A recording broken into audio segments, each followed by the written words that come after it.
وتلك الأمثال نضربها للناس لعلهم يتفكرون. Jemaah sekalian rahimani wa rahimakallah, bahasan di pagi yang berbahagia ini adalah kajian spesial di bulan suci Ramadan ya. Pada pertemuan sebelumnya kita bahas tentang Ramadan, sekilas tentang Ramadan, dan hari ini kita bahas tentang zakat. Dalam Al-Quran berulang-ulang kali Allah Subhanahu wa ta'ala menggandeng mendirikan sholat dengan mengerjakan zakat sebagai manifestasi dari hablum minallah adalah iqamatus shalah, mendirikan sholat. Kemudian sebagai manifestasi tentang hablum minan nas adalah zakat. Dan itu menunjukkan bahwa Islam adalah agama yang selalu memperhatikan keseimbangan hubungan, bukan hanya hubungan kita dengan Rabb kita, Tuhan kita Allah Subhanahu wa ta'ala, juga menjaga dan memperhatikan hubungan kita dengan sesama manusia. Itulah satu di antara keistimewaan Islam yang tidak ada dalam ajaran manapun.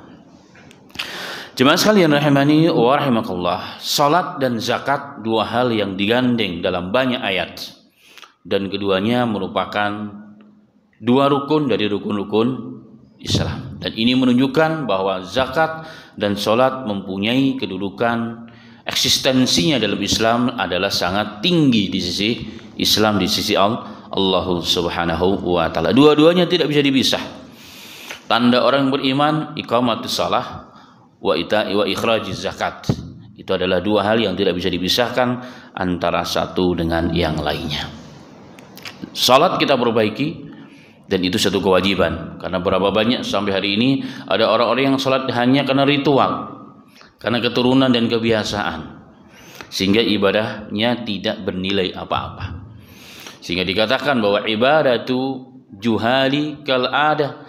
Jadi ibadah orang yang dilandasi tanpa dengan ilmu yang benar, maka ibadah tersebut hanya sekedar rutinitas, sekedar adat kebiasaannya, tidak bernilai apa-apa di sisi Allah Subhanahu wa ta'ala. Makanya ada hadis dalam riwayat Tabrani dalam Mu'jam Kabir, Nabi Muhammad SAW pernah mengatakan ada orang yang hidup 60-70 tahun tetapi tidak satu salat pun diterima oleh Allah. Rukuknya tidak benar, sujudnya tidak benar. Baru rukuk dan sujud dua hal yang paling mudah, tapi jika tidak dijalankan dengan cara yang benar maka tidak dianggap sah. Rukuknya harus lurus, sujudnya harus lurus, 4-7 anggota badan harus menyentuh tanah. Kalau salah satunya tidak, tanpa udzur, maka sujudnya tidak sah. Kalau sujudnya tidak sah, berarti salatnya tidak diterima oleh Allah. Makanya perlu dengan terus meningkatkan ilmu kita dalam Islam. Begitu juga dengan zakat, ma'asyiral muslimin. Hari ini zakat umat Islam itu sangat begitu rendah, luar biasa. Padahal dalam beberapa riset ya, di Indonesia saja sebenarnya kalau di potensi zakat di seluruh Indonesia ya, jika betul-betul diperhatikan itu minimal 19 triliun setiap tahunnya. Dan itu bisa dialokasikan atau bisa ditasrifkan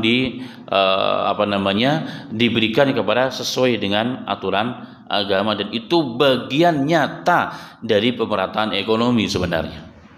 Dan umat Islam hebat dengan pengelolaan zakat yang benar dan baik. Baik jemaah sekalian rahimani wa rahimakallah, kalimat bab zakat ini berulang ya. Setiap tahun kita ulang, tetapi ini adalah hal yang sangat penting karena setahun sekali umumnya orang mengeluarkan zakat. Maka sebagai bentuk tadzkirah, mengingatkan kembali, kita bahas secara kilas tentang zakat. Pertama kita bahas tentang apa itu zakat. Zakat itu secara konteks bahasa artinya adalah nama. Nama itu artinya namu, berkembang. Makanya orang berzakat maka barokah, berkembang terus, berkembang barokahnya. Bisa secara kuantitas dan juga secara kualitas. Jadi harta yang dizakati pasti akan berkembang, ya, dikembangkan oleh Allah Subhanahu wa ta'ala. Dan menahan zakat sebaliknya akan menjadi sebab kehancuran harta itu, ya, secara maknawi ataupun secara kasat mata itu akan menjadi hancur. Itu salah satu makna zakat. Yang kedua, zakat artinya adalah zakah, artinya adalah tadhir, membersihkan. Membersihkan apa? Membersihkan harta kita dari di dalamnya mungkin adalah hak-hak orang lain. Membersihkan diri kita dari sifat yang buruk itu bakhil.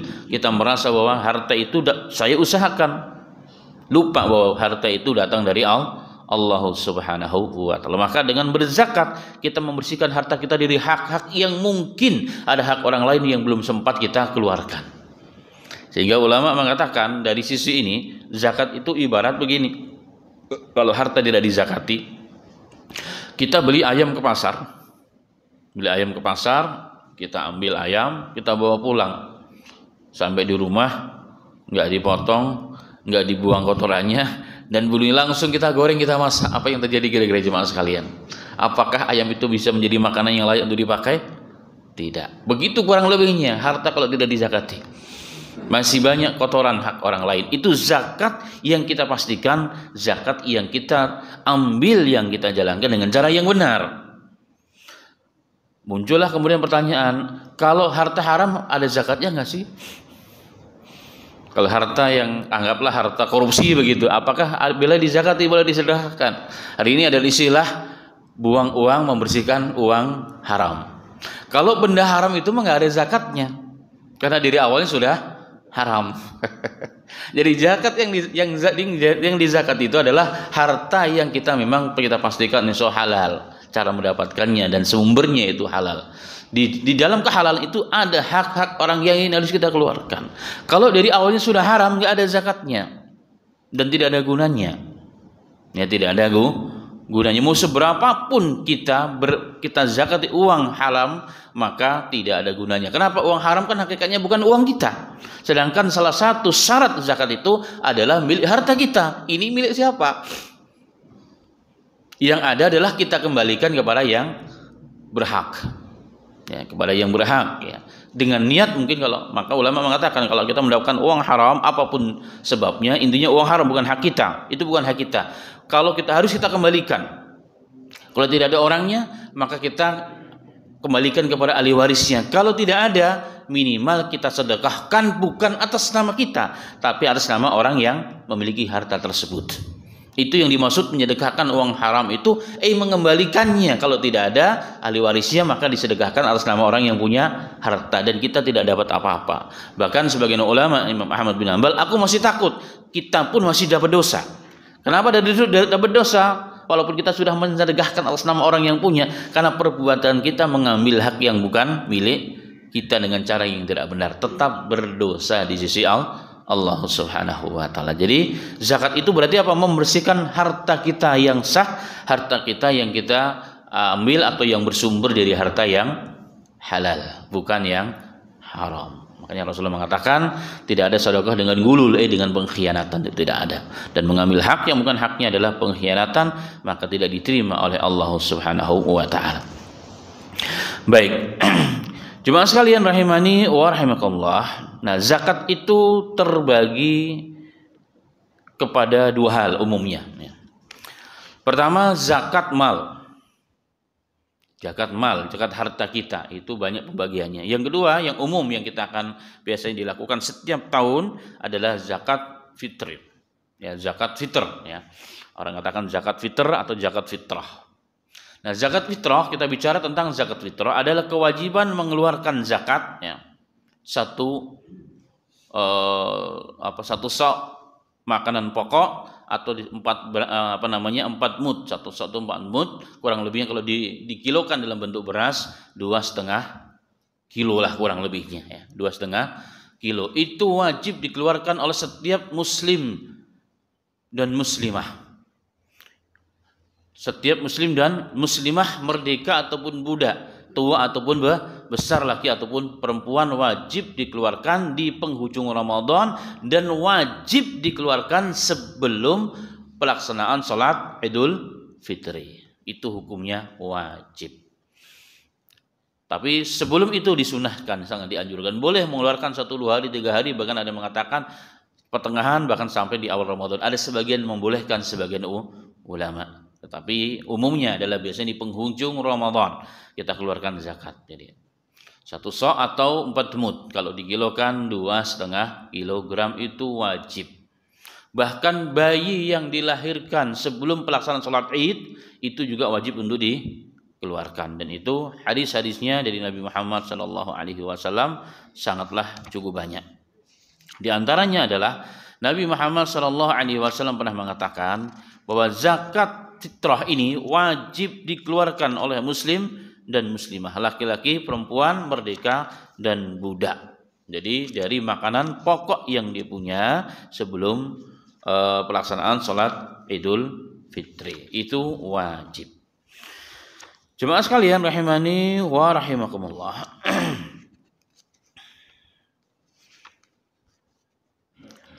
Zakat fitrah itu bisa diberikan secara langsung kepada mustahik, kepada orang-orang yang memang kita anggap secara syariat berhak untuk menerimanya. Pertama fakir miskin yang paling awalnya. Ada 8 asnaf, 8 jenis orang yang digolongkan bisa menerimanya. Tapi umumnya kalau zakat fitrah biasanya lebih kepada orang-orang fakir dan miskin, orang yang membutuhkan. Tujuannya apa? Agar di hari raya itu mereka berkecukupan daripada meminta dan kelaparan. Maka dikeluarkan kepada orang-orang fakir dan miskin, bisa secara langsung ataupun kalau tidak bisa dititipkan kepada panitia-panitia hari ini di masjid-masjid atau di yayasan-yayasan untuk diberikan kepada orang-orang yang memang membutuhkan. Jadi zakat fitrah ini diberikan kepada manusia yang memang membutuhkan, yang disebutkan oleh Al-Quran, oleh Allah Subhanahu wa Ta'ala. Itu hukumnya wajib setiap kita memberikannya. Dan Nabi Muhammad pernah mengatakan bahwa siapa yang memberikannya setelah pelaksanaan Id, maka dianggap sedekah biasa. Maka jangan sampai telat.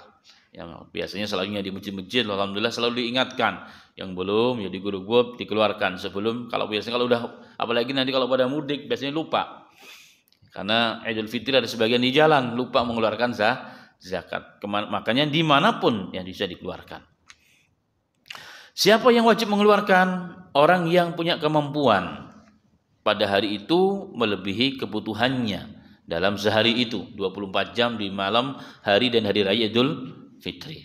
Keumuman, dan alhamdulillah masyarakat kita umumnya secara umum insyaallah punya kemampuan untuk hal itu. Siapakah yang wajib, yang bertanggung jawab? Tentunya kepala keluarga. Kalau kita kepala keluarga yang mengeluarkan zakat bagi seluruh orang-orang yang di bawah naungannya atau di bawah tanggung jawabnya. Anak-anak yang sudah dewasa, yang sudah besar, apalagi punya pekerjaan, bukan tanggung jawab orang tuanya lagi. Ya, bukan tanggung jawabnya orang tuanya lagi, maka mereka punya kewajiban masing-masing. Kemudian jemaah sekalian rahimani wa rahimakumullah. Besaran yang dikeluarkan adalah 1 sok. Ya, 1 sok makanan pokok. Kalau diterjemahkan dalam bahasa Indonesia, makanan pokok umumnya adalah beras. Jadi makanan pokok beras yang kita biasa makan sehari-hari. Harganya berapa ya? Harganya berapa dikali 2,5 kilogram. Itu pendapat minimal ya. Kalau tidak salah dari MUI pada tahun ini telah memfatwakan 45 sampai 50 ribu rupiah kalau diuangkan. Ya, kalau diuangkan. Baik.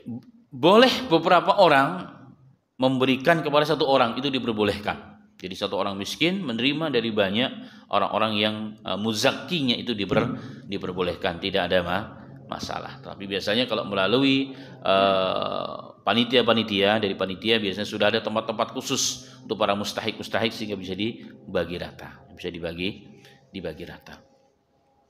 Kemudian jemaah sekalian rahimani wa rahimakumullah. Lalu yang sering muncul setiap tahunnya adalah pertanyaan dan perdebatan tentang bolehkah memberikan zakat itu dengan nilainya. Nah, dengan nilainya biasa dengan uang atau dengan barang yang seimbang, yang semakna. Ini memang menjadi perdebatan klasik sampai hari ini, tidak ada ujungnya. Karena setiap pendapat punya dalil masing-masing.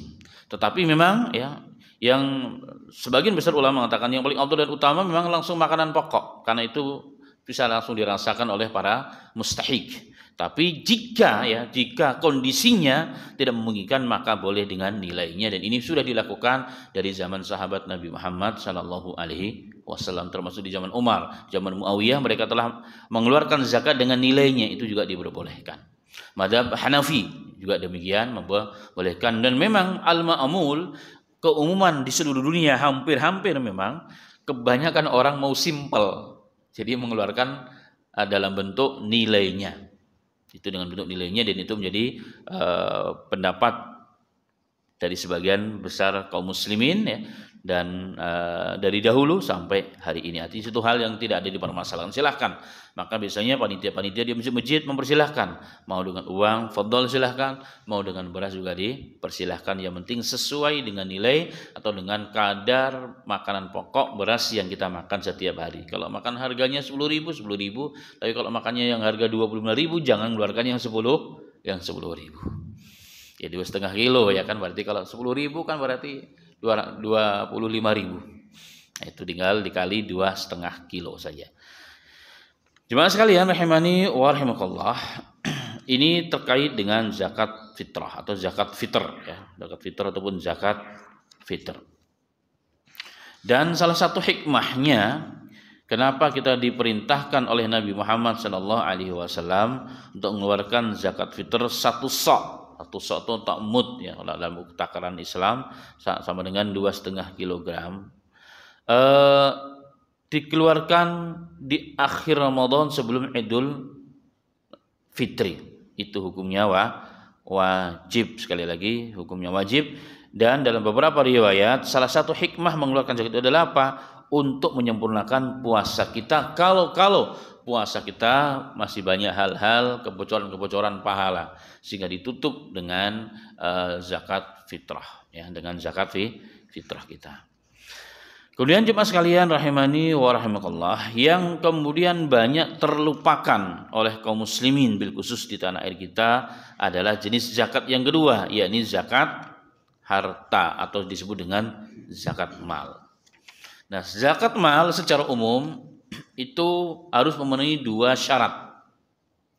Harta apapun, ya, mau emas, mau tabungan, apapun. Yang pertama adalah nisab. Nisab itu adalah kadar terendah dari kewajiban kita berzakat. Kalau umumnya ulama yang menjadi standar adalah perak. Kalau perak 595 gram. Kalau perak, kalau dicek di pasaran kurang lebih sekarang sekitar 17 ribuan, ya, perak murni lah begitu, ya. Maka dikali 595 gram, itu kurang lebih berapa itu?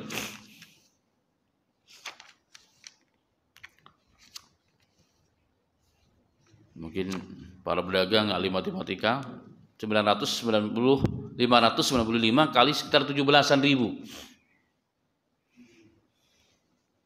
Berapa, Pak? Mungkin para tujar boleh Bapak dibantu menghitung. Berapa? 10. Ya 10 lah, ya, kurang lebih memang 10. Jadi kapan kita mengeluarkan? Nah, saat itu. Itu kalau standarnya adalah perak, dan itu jumhur ulama. Tapi ada yang mengatakan emas. Kalau emas berarti 85 gram kali harga emas. Harga emas kalau salah sekarang 16.600.000 atau hampir 1.700.000 kali, ya, 85 gram. Jadi kurang lebih 150 jutaan lebih, ya. 136 juta. Dengan 1 gramnya berapa, Pak? 1,6, ya, kurang lebihnya. Nanti detailnya hari itu dipastikan harga hari itu. Baru dikurangi 2,5%-nya. 2,5%-nya. Ini namanya kadar terendah. Jumhur ulama boleh menggunakan emas standarnya, ya, 135 jutaan tadi, ya, dipastikan harga hari itu, atau perak. Nah, jumhur ulama menganjurkan standarnya adalah perak.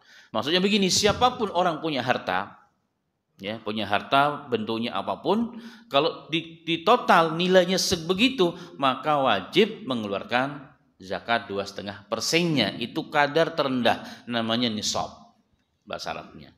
Itu syarat yang pertama. Yang kedua adalah harus memenuhi haul. Haul itu putaran 1 tahun dengan hitungan bulan Hijriyah. Makanya biasanya orang untuk memudahkan mulainya menghitung di bulan Ramadan atau Sya'ban, sehingga setiap Ramadan dia keluarkan zakatnya. Biasanya gampang. Bukan miladiah atau masehinya, bukan. Karena ada perbedaan waktu ya, tinggal dikurang ya. Bedanya kurang lebih 11 hari. Kalau hitungan Hijriyah itu lebih cepat 11 hari dibandingkan hitungan kalender nasional. Jadi itu. Jadi dua hal itu yang paling utama. Mau harta apapun ya, dan hal ini sudah banyak alhamdulillah para alim ulama menulis tentang masail-masail yang terkait dengan zakat mal. Kalau kita punya simpanan emas, kalau sudah mencapai 85 gram dan sudah 1 haul, maka wajib dikeluarkan zakatnya 2,5%-nya. Tapi kalau begini, emas yang 99 karat, 24 karat, yang 99% itu kan, itu katakan hanya 80 gram. Jadi kurang 5 gram, ya nggak ada kewajiban. Tetapi ada emas lain yang karatnya tidak sampai 24 karat. Maka dikonversikan nilainya dengan harga emas yang 24 karat. Kalau ternyata sama, maka dari sisi harta ini dikeluarkan bukan dari sisi emasnya. Dari sisi nilai hartanya, bukan dari sisi nilai emasnya. Itu yang dikeluarkan. Termasuk orang yang punya investasi tanah. Ya, tanah di mana-mana begitu. Tanah tetap harus dizakati setiap tahunnya. Walaupun tanah itu didiamkan. Kalau didiamkan maka 2,5% harga tanah, karena tanah itu selalunya itu naik, nggak pernah turun. Tapi kalau tanah itu dibuat perkebunan, maka dari perkebunan itu hasilnya yang dikeluarkan zakatnya. Jika memenuhi standar syaratnya, memang ya, menurunkan standar syaratnya. Nah, begitu juga dengan zakat yang lain, termasuk mungkin teman-teman yang memang tujar ya, para pedagang, maka biasanya juga diambil dari situ ya, setelah dipotong kepuluhan modal dan seterusnya, maka jika mencapai itu dikeluarkan zakatnya tersebut. Kemudian jemaah sekalian rahimani wa rahimakallah, ancaman orang-orang yang telah wajib mengeluarkan zakat tapi tidak mengeluarkan zakat, maka diancam oleh Allah Subhanahu wa taala. Bahkan nanti harta yang kita, dalam mafhum hadis yang cukup panjang ya, harta yang kita simpan yang tidak kita keluarkan, kanz, harta karun kita yang kita tidak keluarkan, nanti akan berubah dan dia akan dengan izin Allah Subhanahu wa taala yang akan jadikan alat untuk menyiksa kita di akhirat. Dia katakan, aku adalah kanzumu, aku adalah harta karunmu yang kau simpan yang belum kau keluarkan zakatnya. Maka dia akan berubah. Ada beberapa riwayat akan berubah seperti menjadi ular yang begitu sangat ganas sampai sisiknya, bulunya nggak ada. Kenapa? Saking besarnya dan saking dasarnya kandungan racun pada ular tersebut, itu yang melilit dan menggigit kita nanti pada hari akhirat. Jadi banyak hadis-hadis tentang hal ini ya.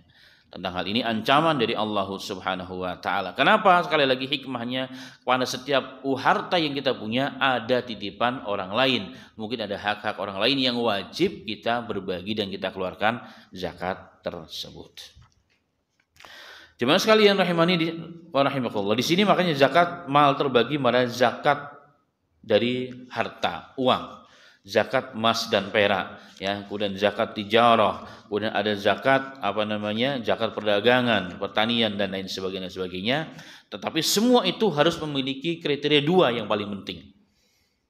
Nisab dan haulnya, dan dipastikan itu uang kita bukan uang orang lain ya.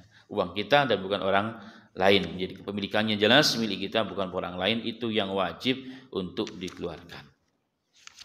Kemudian ada muncul pertanyaan dengan berbagai macam pertanyaannya. Di antaranya adalah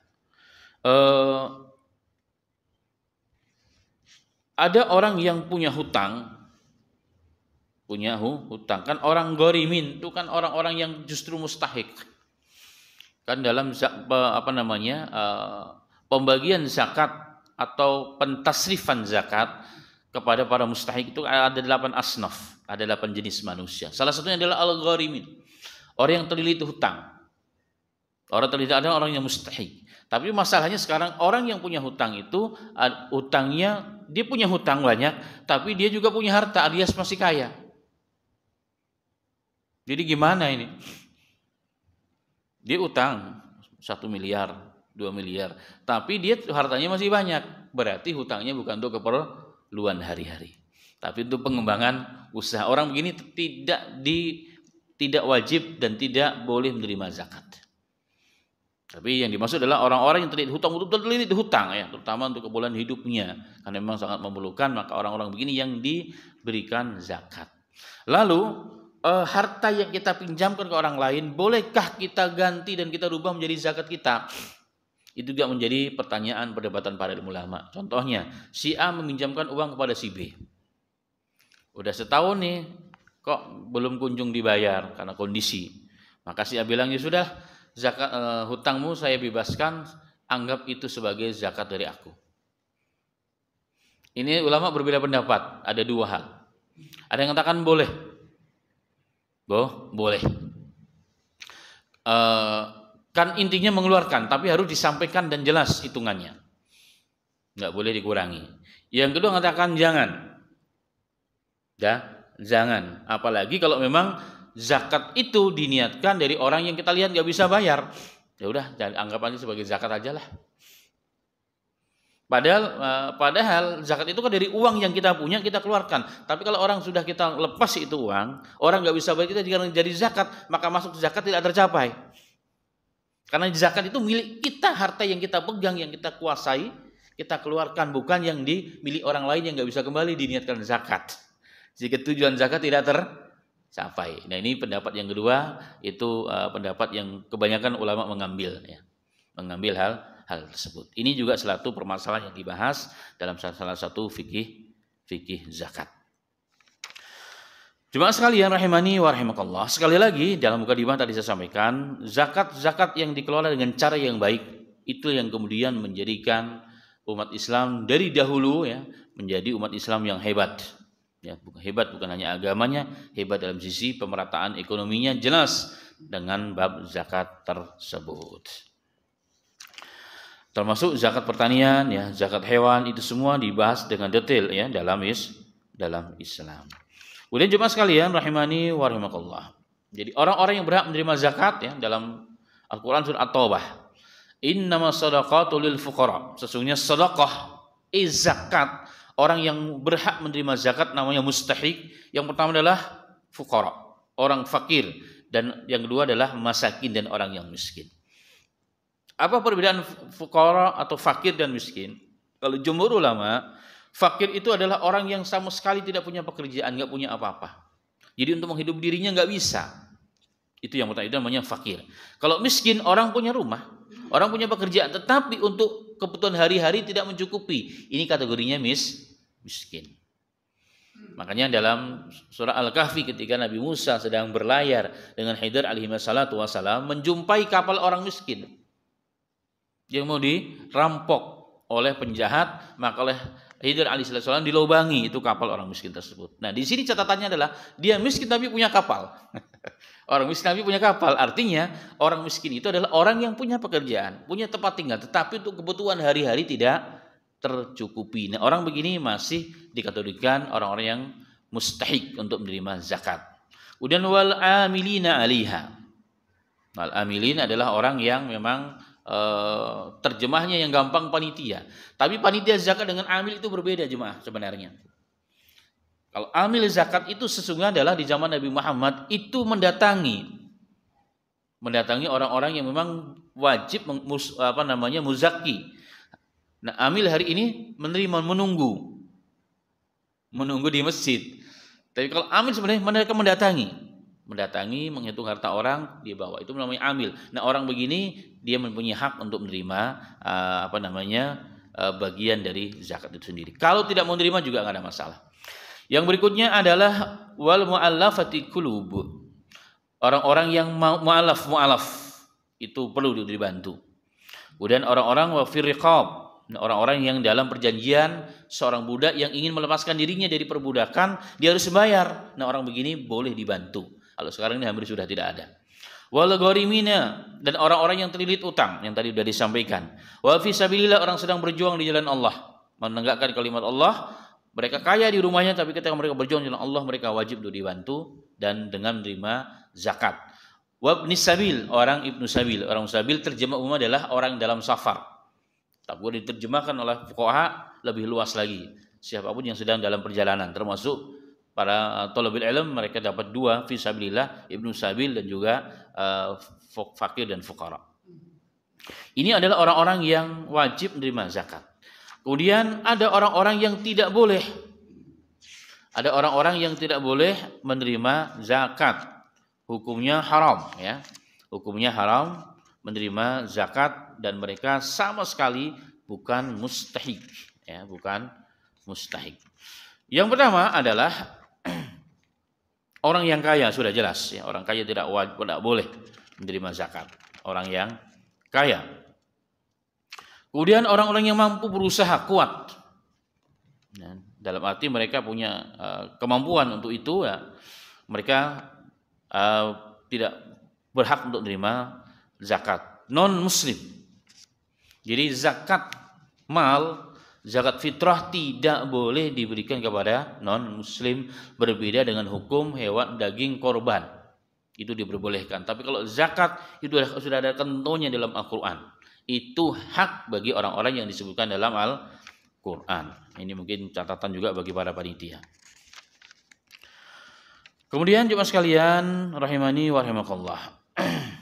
Kemudian tidak boleh diberikan kepada istri, ya. Kepada istri, kedua orang tua, kepada anak-anaknya yang masih dalam kewajibannya. Dan juga tidak boleh diberikan kepada keluarganya Rasul. Keluarganya Nabi Muhammad SAW, anak cucunya Nabi Muhammad SAW, dalam ini dikategorikan termasuk dalam orang-orang yang disebut dengan Bani Hashim dan Bani Muttalib. Di dalamnya termasuk Ja'far dan sebagainya. Orang-orang itu tidak diperbolehkan menerima harta zakat, harta sedekah. Karena harta sedekah dan zakat hakikatnya adalah kotoran dari harta orang, dan mereka tidak diperbolehkan menurut aturan agamanya. Makanya dalam satu hadis Nabi Muhammad SAW suatu ketika melihat Hasan ataupun Husain memakan korma dari jatuhan dari zakat ataupun dari sedekah. Maka Nabi Muhammad SAW ketika melihat, dipanggil, dimasukkan jari Nabi Muhammad ke dalam mulutnya si Hasan atau Husain cucunya, sehingga sampai muntah dan dikeluarkan. Kemudian dikatakan, kita tidak boleh, la yambagi li ali Muhammadin sallallahu alaihi wasallam, tidak boleh, tidak layak untuk memakan harta sedekah ataupun harta zakat. Nah, mereka tidak diperbolehkan, bukan malah sebaliknya, justru malah ngumpulin zakat, tidak diperbolehkan jemaah sekalian. Nah, ini penting, ya, ini penting. Makanya orang-orang yang masih katanya masih betul-betul masih keturunan darahnya yang disebut keluarga Nabi Muhammad ini, maka ketika mereka belajar atau mungkin mereka di pondok, ya tidak boleh gratis. Tidak boleh gratis kalau sumbernya itu dari sedekah dan zakat. Nah, saya pernah dulu punya teman, ya, kebetulan katanya dipanggil Habib kalau Indonesia umumnya, ya, mau bagaimana urusan dia lah. Saya bilang, antum di sini makannya bagaimana, ya, makan sebagaimana kalian makan. Oh, enggak boleh dong, ini kan rata-rata di tempat ini adalah sumber hartanya adalah dari zakat dan sedekah. Nah, ini juga perlu diperhatikan, ya, ini perlu kecuali jika memang terpaksa dan tidak diketahui, itu babnya berbeda. Bolehkah memindahkan zakat? Asli zakat itu diambil dari wilayah tertentu, dari orang-orang kayanya, dibagikan kepada orang yang memerlukan mustahik tersebut. Itu asli zakat. Katakan di wilayah kita di sini, diambil dari sini, dibagikan di sekitar kita, di mana kita tempat tinggal dan berusaha. Itu jumhurul ulama. Tapi sebagian ulama mengatakan diperbolehkan jika dalam kondisi terpaksa dan darurah. Contoh, di satu tempat dalam kondisi sangat miskin karena musibah malapetaka di sana. Di sini orangnya insya Allah sudah menengah ke atas lah. Maka zakat di sini dengan kondisi seperti itu boleh dilempar ke sana, ke tempat yang tadi, ya, dalam kondisi yang sangat-sangat memerlukan, jika diperlukan dan jika dalam kondisi sangat sangat memperhatikan. Jadi boleh itu dilakukan, itu menurut fatwa-fatwa para alim ulama, walaupun asalnya, sekali lagi, asalnya adalah Di tempat itu diambil, dikembalikan ke wilayah orang tersebut. Ini sebagai pemerataan ya di wilayah ekonomi di wilayah tersebut, terutama minimal di bulan-bulan tertentu. Baik, ini mungkin secara global ya tentang beberapa masail tentang zakat. Bagaimana dengan emas yang dipakai? Para ibu-ibu yang gelangnya sampai 85 gram dan seterusnya itu bagaimana? Memang di sini ada dua pendapat. Jadi emas atau perak yang dipakai tidak dizakati. Mereka juga punya dalil ya. Tapi ada yang mengatakan tetap dizakati kalau memang sampai kepada nisabnya. Sampai nisab dan sampai haulnya. Kalau mau ingin selamat ya keluar daripada sesuatu yang menjadi perdebatan ya lebih baik dikeluarkan, insyaallah justru selamat dan lebih berkah insyaallah taala. Baik, kendaraan yang digunakan tidak ada zakatnya. Tapi kendaraan yang digunakan untuk pengembangan, untuk usaha, nah dari usahanya itulah dikeluarkan zakatnya. Nah, itu bagian daripada aturan yang telah dibahas panjang lebar oleh para alim ulama kita. Baik jemaah sekalian ya, yang terakhir adalah jadilah muzaki yang cerdas. Ini penting ya, jadilah muzaki yang cerdas. Maksudnya bagaimana? Ketika kita mengeluarkan zakat kita bukan hanya melaksanakan kewajiban seorang muzaki dengan zakatnya tersebut, tetapi dia mendapatkan nilai-nilai lain di sisi Allah Subhanahu wa taala. Siapa mereka? Jika orang-orang yang diberikan zakat itu memenuhi kriteria lebih dari satu kriteria. Ya, contohnya fisabilillah, ibnu sabil, fakir fuqara dan seterusnya, maka contohnya para thalabul ilm yang miskin, yang fuqara, ketika kita berikan kepada mereka kalau kewajiban tertunaikan dan kita sisi lain membantu mereka dalam menuntut agama, para penghafal Quran, maka akan mendapatkan pahala dan nilai yang kita berikan tersebut lebih ya, dibandingkan jika kita berikan kepada orang-orang yang biasa. Dan ini perlu diperhatikan ya. Ini perlu diperhatikan agar apa? Agar menjadi muzaki yang cerdas sehingga bukan hanya pahala zakat yang kita keluarkan tapi mendapatkan pahala-pahala yang lain. Nah, itu yang diistilahkan dengan saya sebut dengan muzaki yang cerdas ya. Semoga Allah taala berikan taufik kepada kita semuanya. Semoga kita menjadi orang-orang yang menjadi muzaki, bukan orang yang mustahik. Amin ya rabbal alamin. Orang Islam harus menjadi muzaki, jangan selalu menjadi mustahik. Berarti apa? Harus baik urusan dunia dan juga urusan akhirat kita insyaallah.